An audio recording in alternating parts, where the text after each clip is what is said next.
Hi guys, thanks very much for clicking on this video. My name's Chris, and after a 30-year hiatus, I have rediscovered rocketry. I recently helped my 6 and 9-year-old sons build a couple of Estes kits, and then I decided I should build a rocket too, but maybe something a little bigger than the Alpha 3 that I built when I was 7. Good job, guys. After lots of Googling and fighting hard against analysis paralysis, I settled on a Wildman Sport. The description says it can fly to under 400 feet on an E motor, but can handle up to an H motor for higher altitudes on bigger fields. This was perfect, because all I really wanted to do was fly it at the park with my sons and their Red Maxes, and maybe someday there'd be an opportunity to burn a big F or even a G motor. But before the kit even arrived, mission creep started to set in. I decided that a 29mm motor mount tube wasn't gonna cut it.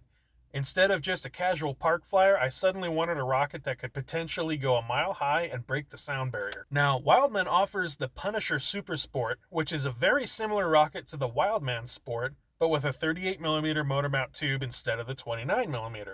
After confirming they use the same lightweight spiral wound airframe tube and the same 1/16" G10 fins, I decided to order up a 38mm tube and centering rings and turn my Wildman Sport into something like a Wildman Super Sport. After scrubbing all the fiberglass with soapy water and roughing up the epoxy surfaces with some 80 grit sandpaper, I immediately proceeded to make my first mistake. It turns out that a bastard file removes G10 a whole lot faster than I thought it would, and in just 4 or 5 swipes, the first centering ring shot cord notch was about twice as deep as it needed to be. But that's okay, because epoxy fixes all things.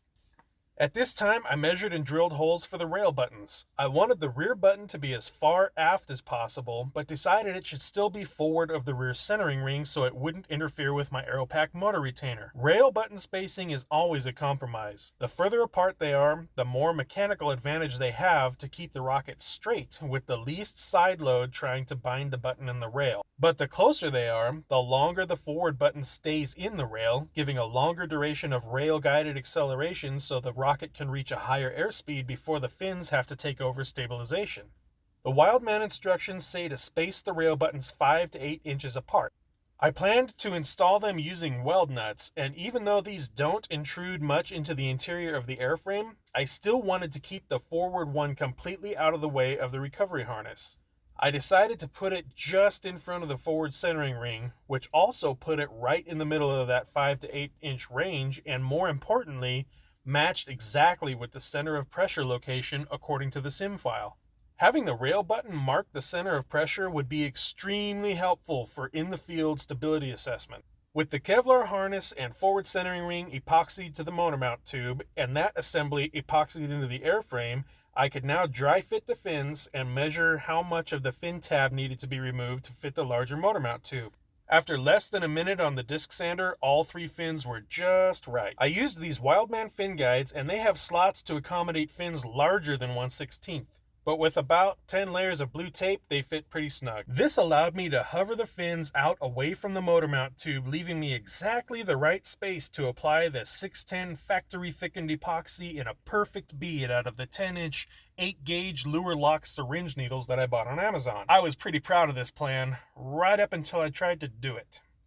Yes, I was able to push the super thick epoxy all the way through the 10-inch needle, but it came out in a ball that immediately glopped itself back around onto the side of the needle and wouldn't flow onto the fin root or the motor tube. After pushing so hard on the syringe that I finally blew the needle off of its lure lock threads, I decided to simply use the needle as a manual epoxy application stick.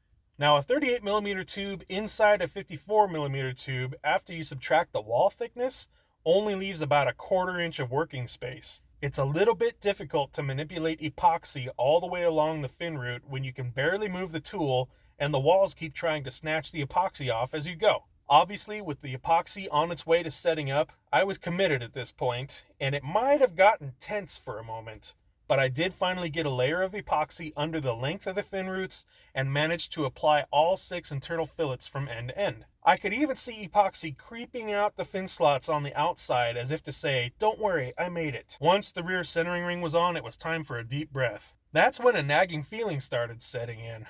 I shaped the fin fillets with a literal needle. The radius is so small that the fillets would have an extremely small bite area on the motor mount tube. It probably would have been fine, But the whole point of the 38mm tube was to run big motors with big thrust, and I couldn't stand the idea of shredding the rocket in front of everybody when I light off the J570 on my level 2 cert flight. Oh yeah, the mission creep didn't stop. By this time I've gone from park flyer to high power level 1 to Mach 1 to level 2 in my mind. I wanted this rocket to be indestructible. So I made yet another order to Wildman for some PML expanding epoxy foam.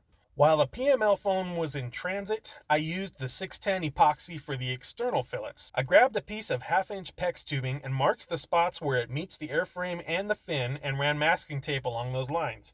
Then after I pulled the fillets with the PEX tube, I could peel the tape off and not have any extra sanding to do. For my first try at external fillets, these came out great, and the 610 epoxy works exactly like it's advertised. It stays in place and lets you turn the rocket over to do all 6 fillets without sagging at all.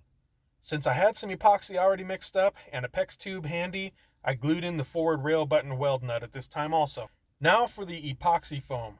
This stuff is supposed to start expanding within 45 seconds of mixing, and then you're supposed to pour it into a fin can with the rear end open so it has unobstructed space to expand, and then just carve and sand away the excess later.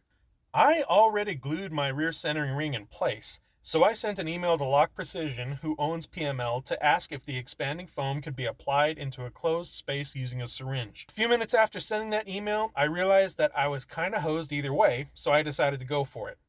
I went to a feed store and bought a handful of these syringes for 29 cents each, and some 14-gauge needles that looked just big enough to probably flow the epoxy, but still small enough that I only needed to drill a very small hole in the centering ring. I drilled 2 holes for each of the 3 spaces, one to inject through and one as an extra vent in case the foam plugged the first one before it finished expanding. Since I didn't really know how hard the foam would get while it was still expanding, or if it would be able to flow out through small holes, I decided to apply slightly less of it than the space called for.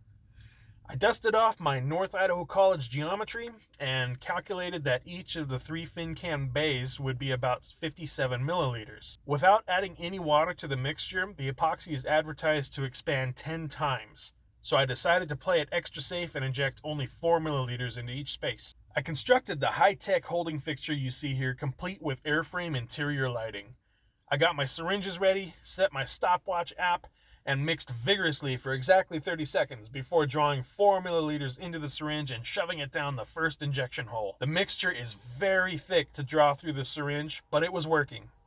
Without wasting any seconds, I drew another 4 milliliters into the syringe for the second cavity, and then a final pull for the third one. The second time, I might have noticed it felt slightly easier to draw the mixture into the syringe, but on the third one there was almost no resistance. While the epoxy wasn't visibly expanding in the mix cup, it's as if the vapor pressure got very high, and as I applied a vacuum to it with the syringe, I sort of pulled a fizz out of it, and instead of flowing into the syringe, it was expanding into the syringe. Because of this, you can see how I got a good dose of foam in the first cavity, but less in the second and way less in the third.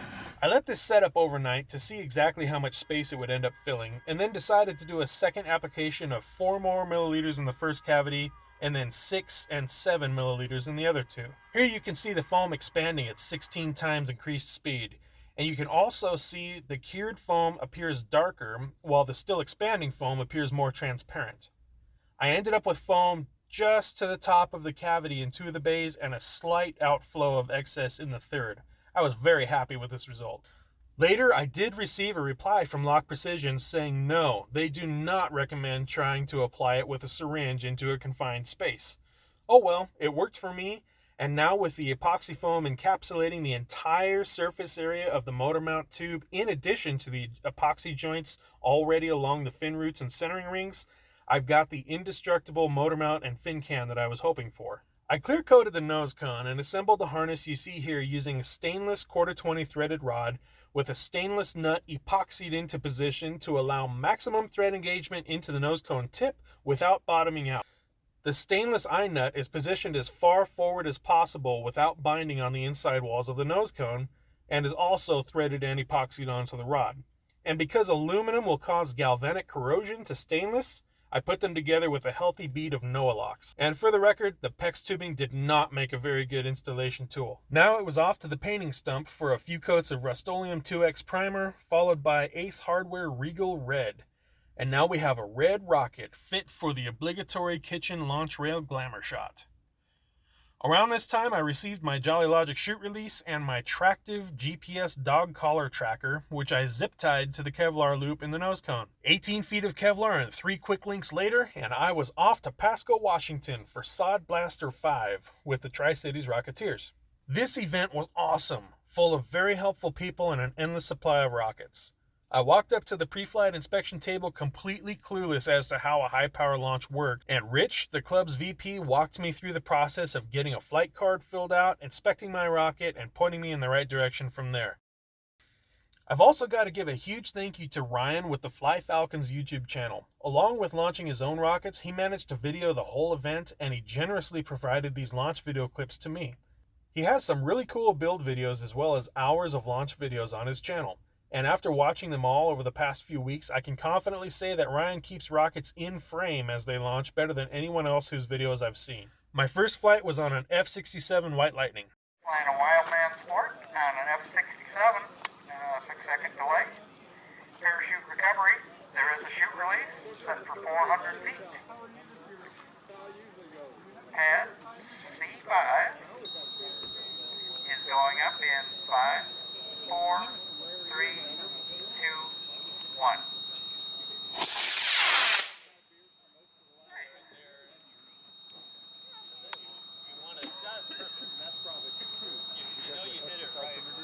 And it's out. Beautiful. Right out front. Nice flight. First flight. It lives to fly again at least once. Just like that. Next, I went with a G77 Redline. While waiting for this one, I was reminded why we checked that the range and sky are clear immediately before each launch. You never know when Mr. Random Robinson is going to come busting through your wavered airspace.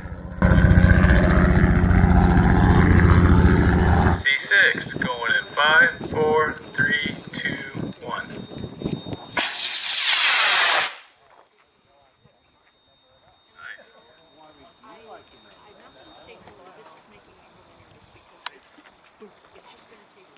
There's a vent, and then chute release at 400. But fortunately it didn't, and so we're okay.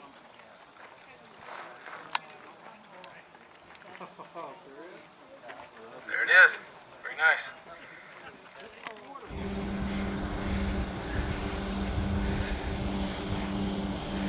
It survived again.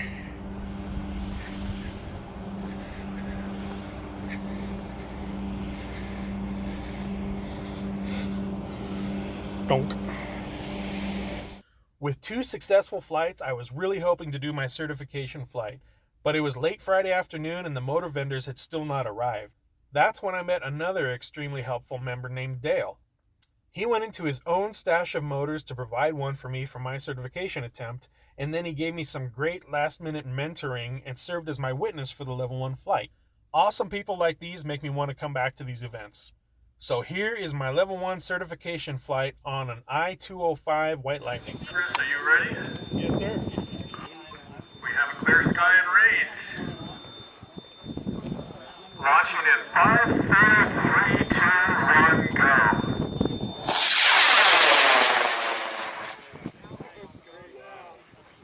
Straight up.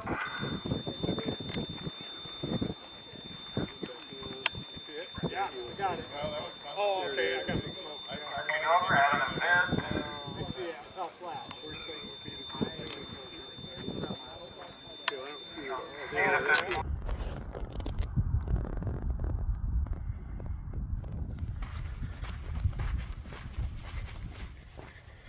Well, here it is.